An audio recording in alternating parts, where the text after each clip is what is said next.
100 degrees out there, kids, but we don't have to tell you that one. 27 minutes before 6 o'clock. Steve Lippman is here with us, and we're talking about fitness together, intimidation factor at the gym. First of all, we want to cure the world's ills here. We just love doing that. We love to solve the world's problems. So we want everyone that is listening today, first of all, don't be talking on your cell phone or texting when you're driving. But second of all, when you have a chance, go for a walk. Stand up, okay? Just park a little ways away from the store when you get there and walk across the parking lot. You don't need to start to be in the fire lane. That's another one that drives me crazy. People up in the fire lane with their cars there. Just park over there and walk across the lot. But let's jump to what fitness together can do for us, and we'll get off the soapbox for a moment. I'm scared. I'm intimidated, Steve. Oh, man, the gym scares me, but I know I want to go work out. Help me. Well, you're the ideal client for us. I'd like to say we're the anti-gym. So everything that you think of it with the gym, big, open, a little impersonal, a lot of mirrors for you to toss a weight through. Right, you're looking at. I've seen that, but as have I, up close and personally. But this is about. I will say this. A lot of people, I think, may be thinking to themselves, I have never done any exercise. I wouldn't know the first thing. I don't know what to do. Where do I maybe start? I'm 30, 40, 50, 60, whatever, older. It doesn't matter. And they'll come to us and say, look, somehow I got the idea that you understand me and that you might be able to help me. I'm hoping that that's the case. And so what we do is we talk a little bit on the phone to understand what their goals are. We invite them in for a consultation. And there's nothing that obligates them, but just so they can see, geez, congratulations. It's hard just to walk in this door. You're going to see that we're not all buff Adonises here. We've got all different types of trainers. The thing is, we've got exercise science backgrounds. They have degrees, and they're certified nationally. These are people who understand, most importantly, how to deal with people of all types. And so you could be the thinnest person who needs to work out to get your bone density going, or in the case of our discussion today, if you've gained too much weight and now your doctor says and you're it's not either or. I want to be very clear on that. It's not either or. Everybody should really work out at least once or twice a week. Well, period. That's just what I believe. I think there's varying degrees of what people should do, and I would like and workout can be 20 minutes, 6 minutes, 30 minutes. It can be walking across the parking lot or going down to the local football field and doing 5 laps. It's that easy. Let's get going. Let's start moving. If you haven't done anything, do 10 or 15 minutes. Work a little bit every week. Do 5 minutes more. What we're about is helping people do it in a safe way and designing programs around that. So if somebody says, I seriously, I had a client come in recently, 75 pounds overweight, never did any exercise, and admitted it, but really wants to get in shape for a family event that's happening later this year. And she's like, I've seen The Biggest Loser. I can lose 75 pounds in 6 months. I said, to be honest with you, probably not.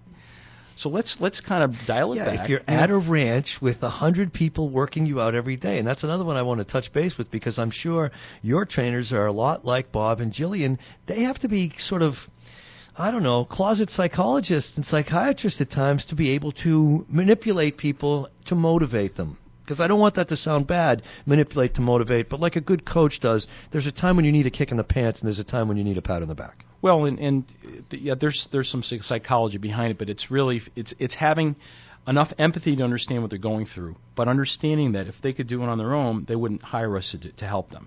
So it's about, the word I use is accountability. We have scheduled appointments.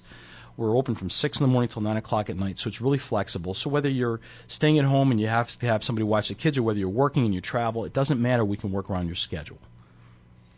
And we were talking just briefly about this person that, because of what she saw on TV, she thinks, there might be a miracle cure. All she's got to do is be on TV once a week and everything's going to change. Those people work very, very hard, and it's not just going to the gym. It's a bit of a lifestyle change. No, it's a huge lifestyle change to put yourself first.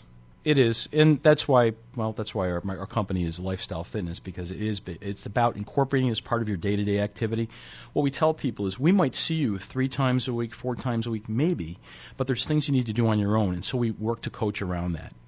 And we've had tremendous results. I have clients that have lost 100, 125 pounds. It can happen, but you've got to give yourself time. No two ways about it, and it's also, don't get the pepperoni pizza. It's also don't get. I'll have a large roast beef sandwich with extra cheese and a Diet Coke. Both of those are bad for you. Yeah, I mean, I'm not going to disagree with that. But I think you're going to find, as we get older, it's kind of funny. I have trainers that are probably, some of them are half my age. I go, look, here's the bottom line. I've been around a lot longer than you are, so don't tell me I can't have some good things. I like to have an occasional drink, and once in a while I'm going to have something. But it's about finding that balance. And it's really very simple. They say, well, how do you do this? If you increase your metabolism and you burn calories, you lose weight. So there's a combination of ways that we do that. I do want to get back to the diabetes thing too, because I think it's important that people understand what we're doing. And I want to say that if anyone's seen our TV commercials out there, we have a tag that says that Fitness Together is the official health and fitness sponsor for the American Diabetes Association Step Out and Walk campaign. So if we have a few minutes to talk about that, I'd appreciate that. Ready, set, go. Okay. Tell everybody everything you want to know about this, because to me this is a great cause and it's being moved forward by folks who are moving forward. Well, I'm gonna give you a statistic here, and I did write this one down. Sometimes people get into a business because of a personal experience. I was a client of Fitness Together 7 or 8 years ago. I saw the benefits to me, and then I lost my mom to cancer. She had an incurable cancer, and she got it when she was 64, and I thought, this is ridiculous.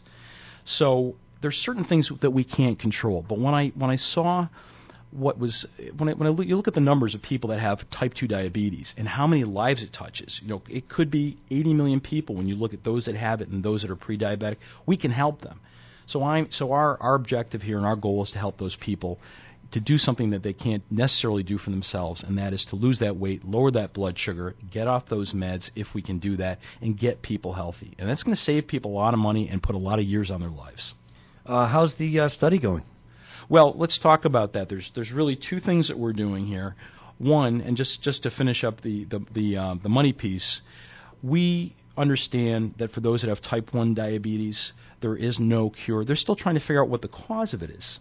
Some say it's an autoimmune disease. So what we're doing is and I'm reaching out to everybody out there. We have over 40 studios.